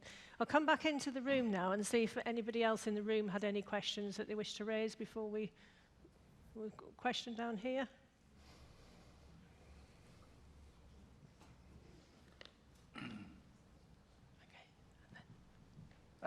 Thank you. Only a very quick one, really. The group has been very good of late in community donations, grants, etc. And particularly the one I'm thinking of is for the Jubilee celebration. Doesn't come up very often. I think it's a great idea that the grants are fairly modest, up to £150, but also it's a good idea that they come in the form of vouchers that can be spent at the co-op stores, so it recirculates the money that's paid out. The issue that I would raise is, and we're not going to have very many of these, is that we could promote them better, because the way the Jubilee grant came out, which I think is very good, I spotted almost at the 11th hour, it didn't come across being very widely promoted. There were some little notices in shops, and I didn't think I saw anything on the internet. if we're going to do that sort of community grant, can we make sure that we get the message in good time across to the members? Thank you. Thank you. I think that's a valid point, and we need to do more in that respect in terms of if members aren't aware of those grants, because the regional community setup is fantastic. It's unique to this society. I think the colleagues and work really hard to ensure that we are supporting communities in the grassroots, on the ground rather than through some central process, and I think that's a good example that you've raised there in terms of it. But it's really important that we make people aware. So I know that Pete Westall, our Chief Values Officer here today, he'll take that away. He'll understand how we could do better in that respect. And I think sometimes in this modern age, and we've all become very virtual and reliant on online and websites and things, and actually you've got to do more in the bricks and mortar operations as well to make sure that people that are coming into shops or nurseries or travel operations are seeing that and are aware of it as well. So thank you for the point. Yeah, and we hope that you and other communities who've taken advantage of the grant will have a fantastic celebration. Thank you. Do we have another question here? Yeah. Hi, I just want to raise some suggestions regarding the business. For example, is regarding the cage of goods that arrive in the supermarket. Some arrive already damaged because they pack the stuff at a level where you find some cages that leaking already. And if you add them up, let me just, I try to add them up and say that if, for example, you have 125, you have, for example, a cage of beer that is £5, you reduce them because one is missing, it will be 325, sorry, it will be a reduction of 125, and you can have it at a level where you got, for example, £81,000 per year, more than that in goods that arrive damaged. Sometimes they pack them at the level where you cannot remove them properly. So you need, when you pull them, you have something breaking down. You have, for example, eggs. They put eggs under. They put a heavy cage on top. I don't know why. I have a suggestion that if they miss some cages, why not set an empty lorry to come and collect all the cages that are, for example, in one area. They can say, for example, that they got an empty lorry every Monday for Oxfordshire, Buckinghamshire. They come and collect them. So they got plenty of cages to pack the thing properly to avoid those type of waste. That's the first suggestion. The second one is about the local suppliers. It's about the strategy. I've seen that we got some veg that coming from local suppliers. They're quite nice, but sometimes they are difficult to sell. Is it by any chance that we can decide to put them next to other stuff to sell them better? Or maybe order our own, for example, carrots less and sell those because they are just for maybe 2 or 3 months. So we have, for example, we got a good cooperation between those suppliers and us because they have veg for a few months. We will have veg for the whole year. The other things is about the frozen breakdown and the chill breakdown. They respond quite late. Sometimes you need to waste the whole freezer out before they arrive. Is it possible to get in touch with them and let them know to respond promptly? Because last time I have heard that is because it was so hot. It was in the summertime, it's so hot. Every summer is hot, so that's not an answer. They should think about ordering the stuff early because they said you need to wait a week before those stuff arrive. Is it possible to talk to them and let them know to order the stuff in front? So when the summer arrives, we've got everything ready. We avoid those type of waste where you put everything out. And also the employee that working there, the frozen is difficult to work. So to send them every time to do the frozen can make them run away from a job. They can go to another job next by and take something else there. So another, hold on, let me put my glasses, sorry. Another issue, no, it's not really an issue, yes, it's an issue, is the cash office when counting the money in the morning. It tends to be difficult because the machine is not counting the money properly. So sometimes I have seen that for myself. It can be £25. When you put it there, it will be 19. I'll count it because it's £1 coins. But if it is £80 and it's 65, I didn't have time to do that. Okay. Can you sort it out in a way where maybe recalibrate all those machines or see if you can have a declaration of cash? It's quite easy. People arrive in the morning, everybody say whatever you got in your pocket. You write it, and when going out, you write again whatever you have in your pocket. So if you have spent something, you got a receipt. That will avoid splashing people or saying that somebody has taken some money in the cash office or what happened exactly, because it can be that machine that isn't working. It can be somebody who really takes some money because you didn't pay attention or something happened. It can be everything.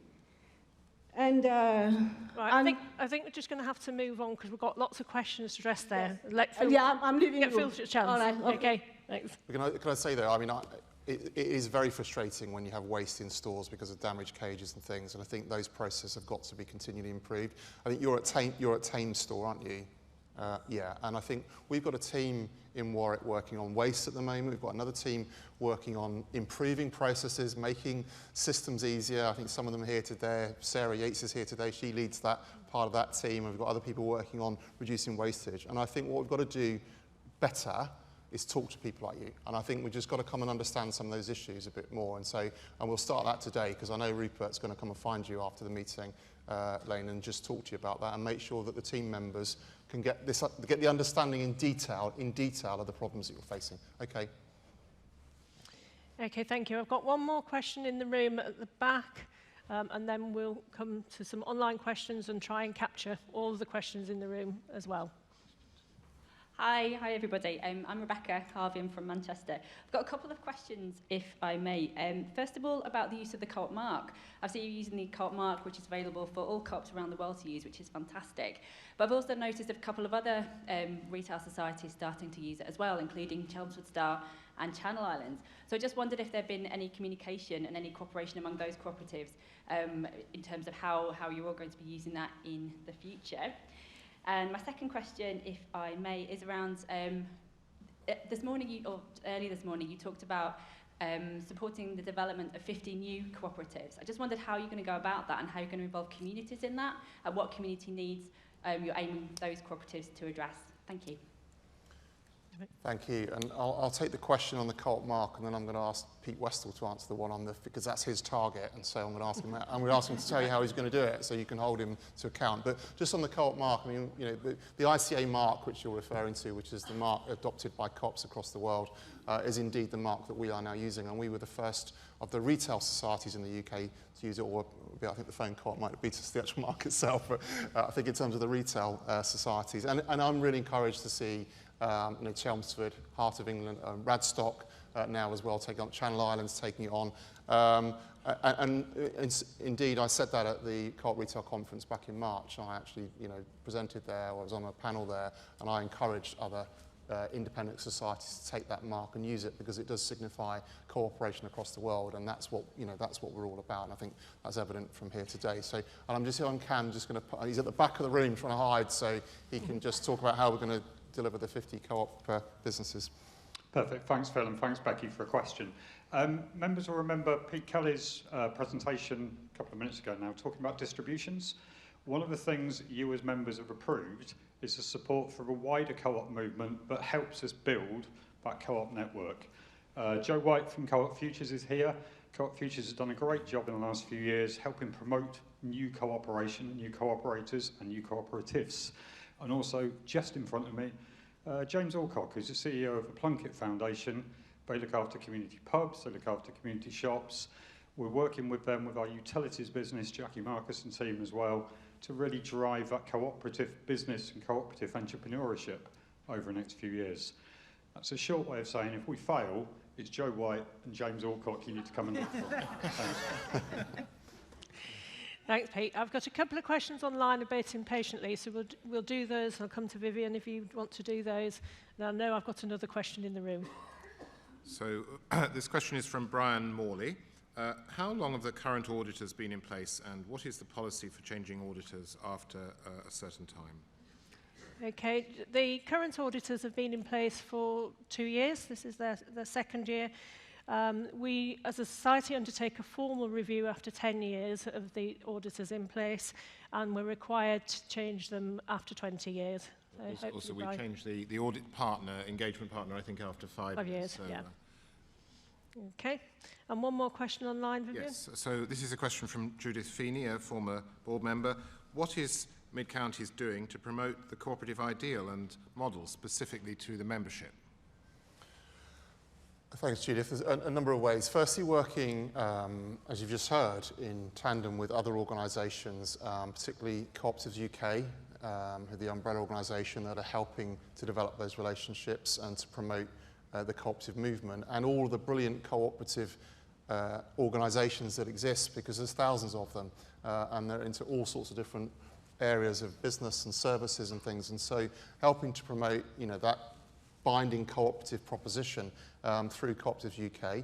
I think also we want to do more. We've just heard about Pete's plan to target to help 50 new co-ops exist. And then Alison will be talking this afternoon about how we get the message of the cooperative values and principles across. We are not just another business like Tesco or Sainsbury's or all those businesses, and they're okay as businesses, but we are very different to them. And I think we want to get that message across more, and we want to make sure that through things like the Young Co-operators Network, through the MEC, through these established setups that we have, that we really do spread that message more. And I think Alison's got a big role to play in that respect in terms of how we use the new membership app and technology, in addition to the existing things that I've just spoken about, to really promote that point. And as a board, we've been working closely with Alison to help develop that work and understand, we've been contributing to that in terms of the membership view and ensuring that our members, the work is accessible to our members and it's presented in a way that they can engage with. So if I come to the lady here, Pauline.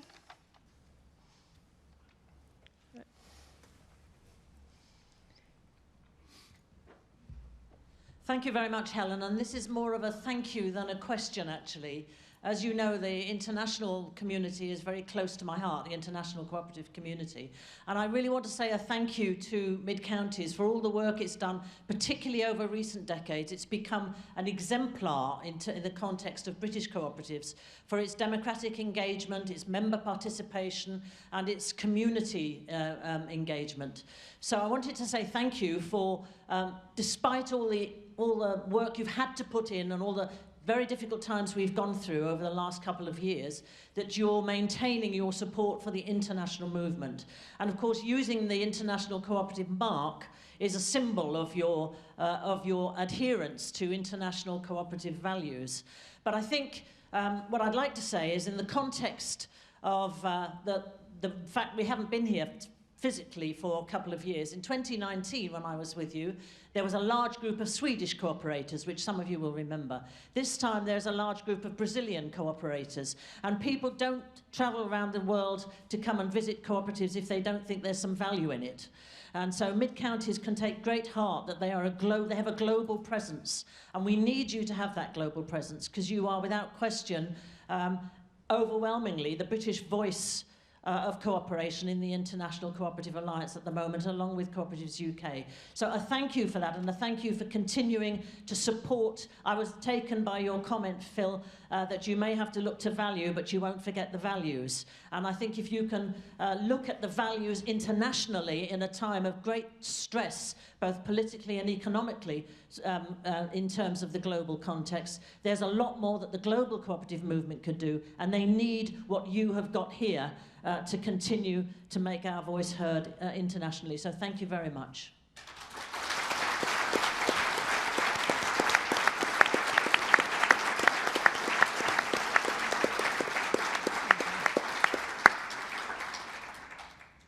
Thank you for those kind comments. I introduced her as Pauline, and I'm going to just give her a bit of a formal title. This is Dame Pauline Green, who has been a long-standing friend of the Society, and I know that many of you will know her. But hearing those words come from her with the reputation and the example that she set in the international community is great praise indeed. So thank you very much.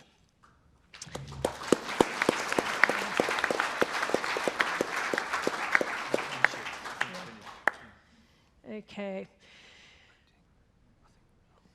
So we're coming to the end of our time, and I know that based on the break, there's a lot of you want more time to have an opportunity to talk to each other. We do have a couple of very small questions online that we'll make sure that we pick up as part of the consolidated response. These are very specific questions about the nature of our tea bags, etc. So we're going to now come to the voting results. I'm going to hand over to Edward Parker to announce the results. So a slide should pop up, I hope, but I can just say very comfortably, and for the sake of speed, that all the votes were passed very comfortably. It was a 50-50, so needed over half members voting in favour, and that's the case. There's the slide, so you can just check the percentages. And that will get formally recorded in the minutes. Thank you. Okay. So great. Thank you, Edward, and thank you, members. That brings our formal AGM to a close this morning, and I hope that you found the last couple of hours informative and had the opportunity to ask your questions.